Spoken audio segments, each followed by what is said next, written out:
My name is Josephine Lang, and I'd like to share with you some of the tips that I've learned that have really helped me to keep my vision strong. So, of course, we all spend too much time at the computer or looking and focusing on things right in front of our eyes, and that causes some eye strain. So there are some tips that can help you to reduce the eye strain that you might have.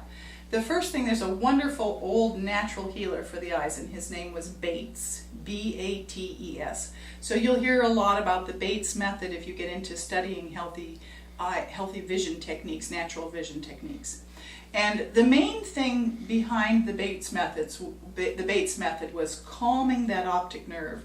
And the primary exercise that he used was the palms. So he would rub the palms together to get them nice and warm, and then you just place them right over the eyes gently, very gently. So you can go ahead and rest in this position. I wouldn't mind, if I was resting my elbows on a table, but you don't want to push into the eyes. You don't want to put any pressure on this. You just want to have a very gentle contact. And you'll notice when you first begin to palm that you'll still see light in the darkness around you. If you open up your eyes and you're looking, or even with your eyes closed, you'll still see light. And that's because the optic nerve has been stimulated, and so it's still going to be resounding. The idea with palming is to calm that down until you get solid black vision. So it sometimes takes several minutes, maybe 12 minutes or so, 10, however long it is, until that's completely a black field. And in the meanwhile, you can begin imagining like a black boat sailing out on a black sea and maybe making a figure eight. And so you allow yourself to focus on the blackness and allow that darkness to come. And that is what calms that optic nerve down, and that's what helps our eyes to begin to heal. Now, the other great exercise is called looking at a distance. And what you want to do with that is you allow your eyes to gaze off into the distance, something maybe quarter mile, half a mile, maybe even a mile away, looking at the distant hills or the mountains or something. That looking at a distance, and again, about 12 minutes is about the optimal time to really allow those eyes to relax, and it allows those muscles to relax. So the main thing about eyes and eye strain is that there are 6 sets of muscles that are around the eye. There's 3 at the top and 3 at the bottom. So muscles that shorten to pull the eyes to look up to the left, muscles that shorten to pull the eyes to look down to the or up to the right and down to the left, and similarly all around the eye orbit. So there's up to the one side, down to the other side, up to the top, down. So if we can use those muscles to exercise them, it's just like any other muscle in the body. If we have allowed it to get short and tight, then we don't have that full range of motion. We can't really express ourselves fully.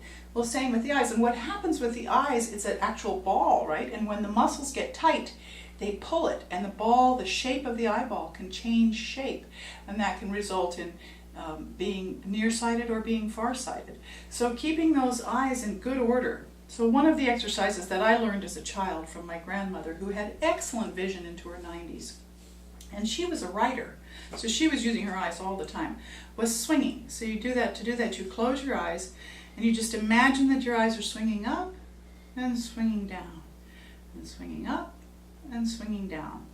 And then again, you can do it with those other angles. So sweeping up to one side, down to the other side, up to one side, down to the other side. And again, the other side, up and down, and up and down. And you don't want to do these exercises too quickly, because our eyes are responsible for so much of our brain activity. We are predominantly visual beings. And so if you're going at it too fast, you can kind of throw yourself off and get a little bit upset. So I ask that you use caution and care when you're doing these exercises, and doing them very consciously and paying attention. So one thing that my grandmother taught me that she did whenever she was reading is she would go ahead and take a book, and she would use her finger on the page to keep track of where she was reading. So as she was reading, she would hold her finger on the words, and then she would close her eyes at the margins, and then she would be able to look back to where this was again and keep her place that way. And the closing of the eyes gives the eyes a little rest. And then she also blinked at every period. So that's just a nice little eye health exercise. And then of course you want to hold the page a nice distance away from your eyes, not too far, not too close. You want to let your eyes work. Another thing that's a great tip is to set down the eyeglasses, to not use them, to go ahead and allow the muscles of your eyes to begin to heal themselves. Here's this wonderful book, Help Yourself to Better Sight by Margaret Corbett. And then these old copies, you can see this one 35 cents back in the day by Dr. Harold Papard, Sight Without Glasses, and this is another copy of that same book. This was my mom's copy. And she also had excellent vision into her later part of her life. So doing our eye exercises is a great way to take care of our eyes. And I'll just share with you a couple of other exercises that are really good to do, which one of them is to outline the margins of something. So that's to like look at a door or a window, allow your eyes to slowly travel around the margin of that door or window. And what you want to look for is not having it be jumpy. You want it to be as smooth as possible as your eyes are moving in their orbits. One of my favorites is look at something close and look at something far.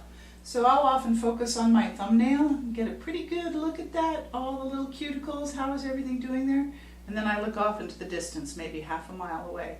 Come right back to looking, see how quickly I can allow my focus to change from near to far.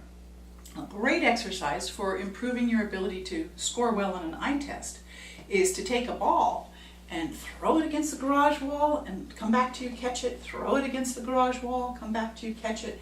As we're doing this movement and allowing our eyes to follow that ball as it's coming near and far. If you do an eye test just before that exercise for 5 to 10 minutes, and then you do one afterwards, you'll see that you've probably changed a whole eye chart. Now, one of my favorite contemporary teachers is Dr. Mayer Schneider. And here's his little vision kit. It's a wonderful kit for improving vision, and he has really put his finger on the pulse of eye health. He was born nearly blind and has since learned how to heal his eyes enough to drive on the freeway. And one of the things that he said was if we have surgeries to change our eyes, then you can't really do the natural fixing with the muscles. You have to be able to have all of your parts intact. There's that old saying, the number one rule of anatomy is to keep all your parts. So that's one vote for going the natural way if you want to, as opposed to the surgical, which everybody's individual, so whatever works for you is the right thing to do. But myself, I've been very happy to have my eyes working well and functioning beautifully for my whole life long so far, and I hope they'll be able to continue to do so well into my elderly years. And so with that, I'll call that good for today's video, and thank you so very much for listening, and may you have beautiful vision all your whole life long. And please check out my website if you get a chance. It's stepintomagic.com. All right, bye for now.